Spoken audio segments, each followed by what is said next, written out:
Hello wives, அனைவருக்கும் வணக்கம். மீனராசினரின் தொழில், செல்வம், உடல்நிலை எப்படி இருக்கும்? மீனராசினர் எப்படிப்பட்ட வாழ்க்கை, எந்த வகையான தொழில் செய்வார்கள் மற்றும் அவர்களின் செல்வ நிலை எப்படி அமையும் என்பதை பார்ப்போம். தொழில்: மீனராசிக்காரர்கள் கதை எழுதுவது, கதை கேட்பது, புகைப்படங்கள் எடுப்பது, படம் வரைவது, நல்ல படங்களை பார்ப்பது, கண்ணாடி பொருட்களை சேர்ப்பது, இதெல்லாம் பொழுதுபோக்காக இருக்கும். நடனம், பாட்டு, தார்மீக வேலைகள், படித்தல், விளையாட்டு ஆகியவற்றில் ஆர்வம் கொண்டவராக இருப்பார்கள்.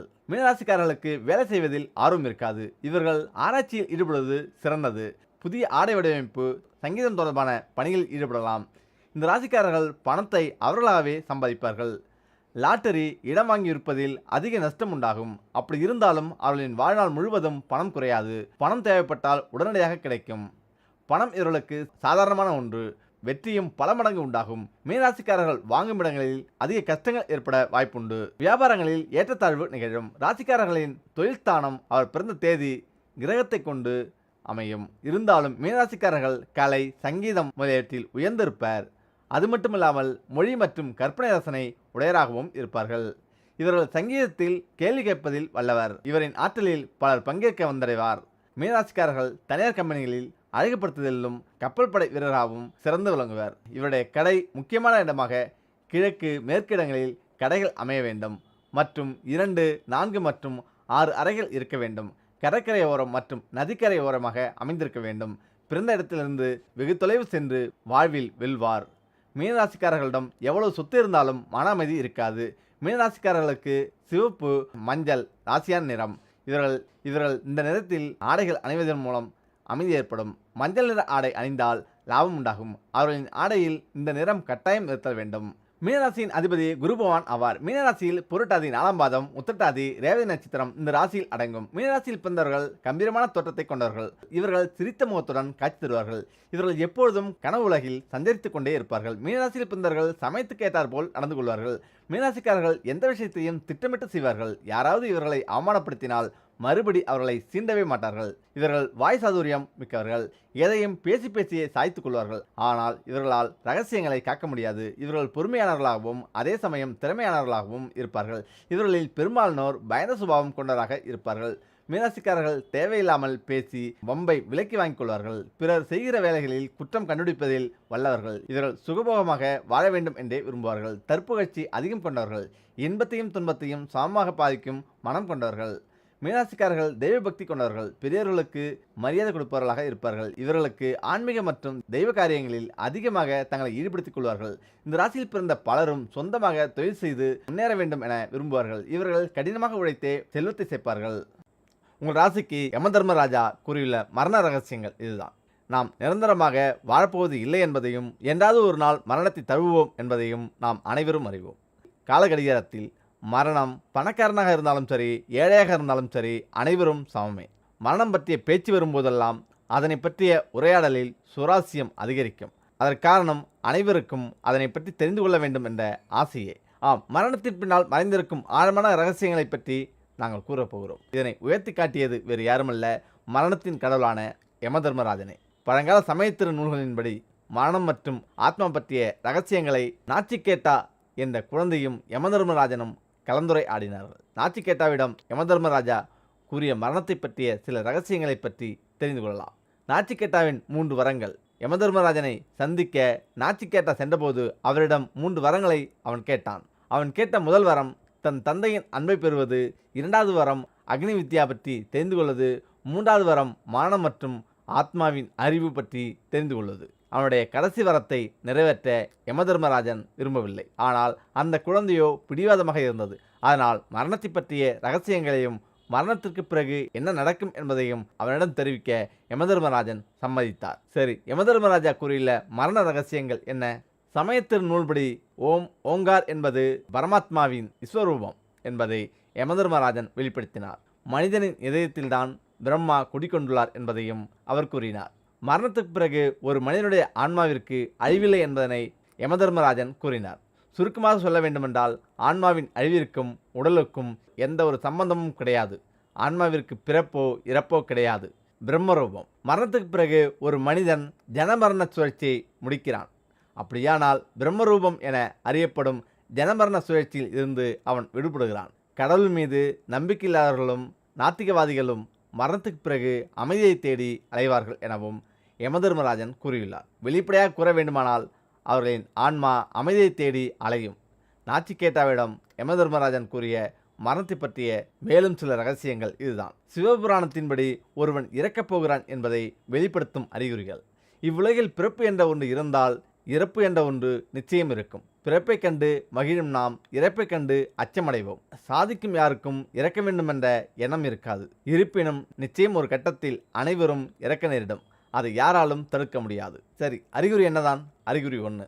எப்போது ஒருவரது சருமத்தின் நிறமானது வெளிர் மஞ்சளாகவோ அல்லது வெள்ளையாகவோ அல்லது லேசான சிகப்பாகவோ மாற ஆரம்பித்தால் அது அவர் இன்னும் 6 மாத காலத்தில் உயிரை விடப்போகிறார் என்று அர்த்தமாம். அறிகுறி 2. எப்போது ஒருவனால் அவனது பிம்பத்தை எதிரொலியை தண்ணீரிலோ அல்லது கண்ணாடியிலோ தெளிவாக காண முடியவில்லையோ அத்தகையவர்களும் 6 மாதத்தில் இறக்கப் போகிறார் என்பதை வெளிப்படுத்துமாம். அறிகுறி 3. எப்பொழுது ஒருவனுக்கு பார்க்கும் அனைத்தும் கருப்பாக தெரிய ஆரம்பிக்கிறதோ அவர்களும் இறப்பை சந்திக்கப் போகிறார் என்று அர்த்தமாம். அறிகுறி 4. ஒருவரது இடது கை மட்டும் ஒரு வாரத்துக்கு மேல் துடிக்கவோ அல்லது நடுங்க ஆரம்பிக்கிறதோ அவர்கள் 1 மாதத்துக்கு மேல் உயிருடன் இருக்கப் போவதே என்று அர்த்தமாம். 2 கைகளும் நடுங்கினால் அதற்கு மதுபோதையோ அல்லது நரம்பு தளர்ச்சியோ இருக்கலாம். அறிகுறி 5. ஒருவரின் உணர்ச்சி மிக்க உறுப்புகள் இறுக்கமடைந்து கல் போன்று மாறுகிறதோ அவர்களும் இன்னும் கொஞ்சம் மாதத்தில் இறக்கப் போகிறார் என்று அர்த்தமாம். அறிகுறி 6. நிலா, சூரியன் அல்லது நெருப்பின் ஒளியை சரியாக காண முடியவில்லையோ அத்தகையவர்களும் விரைவில் மரணத்தை சந்திக்கப் போகிறார் என்று அர்த்தம். அறிகுறி 7. எப்போது ஒருவரின் நாக்கு வீக்கமடைந்து ஈறுகளில் சீர்கட்ட ஆரம்பிக்கிறதோ அவர்கள் இவ்வுலகில் நீண்ட நாட்கள் வாழப்போவதில்லை என்று அர்த்தம். அறிகுறி 8. ஒருவரால் வானத்தில் உள்ள போல் நட்சத்திரங்களை காண முடியவில்லையோ அவரும் 6 மாதத்தில் இறக்கப் போகிறார் என்று அர்த்தமாம். கண் தெரியாதவர்கள் அல்ல, கண் நன்றாக தெரிந்தவர்களுக்கு இது மாதிரி. அறிகுறி 9. சூரியன், நிலா மற்றும் வானத்தை பார்க்கும்போது அவை சிவப்பாக தெரிய ஆரம்பித்தால் அத்தகையவர்களும் விரைவில் மரணத்தை சந்திக்கப் போகிறார் என்று அர்த்தமாம். அறிகுறி 10. ஒருவரின் கனவில் ஆந்தையோ வெற்றிடமோ அல்லது கிராமம் அழிவது போன்றோ வந்தால் அவரும் மரணத்தை நெருங்கிக் கொண்டிருக்கிறார் என்று அர்த்தமாம். இது சொர்க்கம் 4 வகை இருக்கிறது. சரி, சொர்க்கம் எப்படி? இறந்த பிறகு சொர்க்கம் என்றால் ஒன்றுதானே என நினைக்கலாம். ஆனால் அங்கும் 4 வகை இருக்கிறது. சொர்க்கத்தின் வாசலில் நுழைவதை ஸ்லோக்கிய மோட்சம் என்பர். பின்னர் தெய்வம் குடியிருக்கும் வீட்டுக்குள் சென்று தெய்வத்தின் அருகில் போய் நிற்பது சமீய மோட்சம் என்பர். இதையடுத்து அந்த தெய்வத்தை கண்கொட்டாமல் பார்த்து அப்படியே உருகி அந்த தெய்வ உருவமாகவே மாறிவிடுவது சரூபிய மோட்சம். அந்த தெய்வத்துடன் ஒன்றி அதனுடன் கலந்து விடுவது சயுஜ்ய மோட்சம். இவற்றையெல்லாம் பார்க்க வேண்டுமானால் இங்கே கொஞ்சமாவது புண்ணியம் செய்ய வேண்டும். நல்லதை மட்டுமே மனதில் நினைக்க வேண்டும். சரி, மனிதன் இறந்து 36 மணி நேரத்தில் நடப்பது என்ன? மனிதன் இறந்து 36 மணி நேரத்தில் ஈருக்கள் முட்டையிடுகின்றன. உடலில் 60 மணி நேரத்தில் லாவாக்கள் தோன்றுகின்றன, அதாவது புழுக்கள் தோன்றுகின்றன. 3 நாட்களில் நகங்கள் கழன்றுவிடும். 4 நாட்களில் ஈறுகள் தொலைகின்றன. 5 நாட்களில் திரவமாய் உருகுகிறது மூளை. 6 நாட்களில் வாயுக்களால் வெடிக்கிறது வயிறு. 2 மாதங்களில் உடல் உருகி திரவமாகிறது. இறந்த பிறகு இப்படி மனிதனின் உடல் பாகங்கள் சிதைந்து போக எதற்கு இந்த தலைக்கணம், கோபம், ஆணவம், ஆடம்பரம், கொலைவெறி, கௌரவம், ஜாதி மத சண்டைகள்? மனித பிறப்பு மிக அரிய பிறப்பு. அதை வாழும் காலத்தில் அனைவரிடமும் அன்புடனும் பண்புடனும் ஆதரவோடும் நடந்து கொள்வோம். இறந்த பின் கட்ட விரல்களை கட்டுவது ஏன்? ஒருவர் மரணமடைந்தவுடன் அந்த உடலை வடக்கு தெற்காக வைப்பது, கால் கட்ட விரல்கள் ஒன்று சேர்த்து கட்டுவது போன்ற சடங்குகளை எதற்காக செய்கிறார்கள்?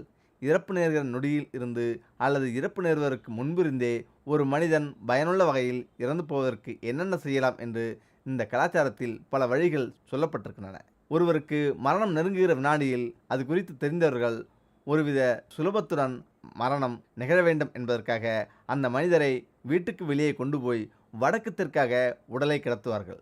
ஏனெனில் ஒரு கட்டடத்துக்குள் இருக்கிற போது அவ்வளவு சுலபமாக உயிர் பிரியாது. தலை வடக்கு நோக்கி வைக்கப்படும் போது காந்த ஈர்ப்பு காரணமாக அந்த உயிர் உடலை விட்டு எளிதாக பிரியும். மரணம் நிகழ்ந்த பிறகு கூட பிராணசக்தி உடலை விட்டு முழுவதும் அகன்று விடுவதில்லை. எனவே அந்த உயிர் உடலை சுற்றி கொண்டே இருக்கிறது.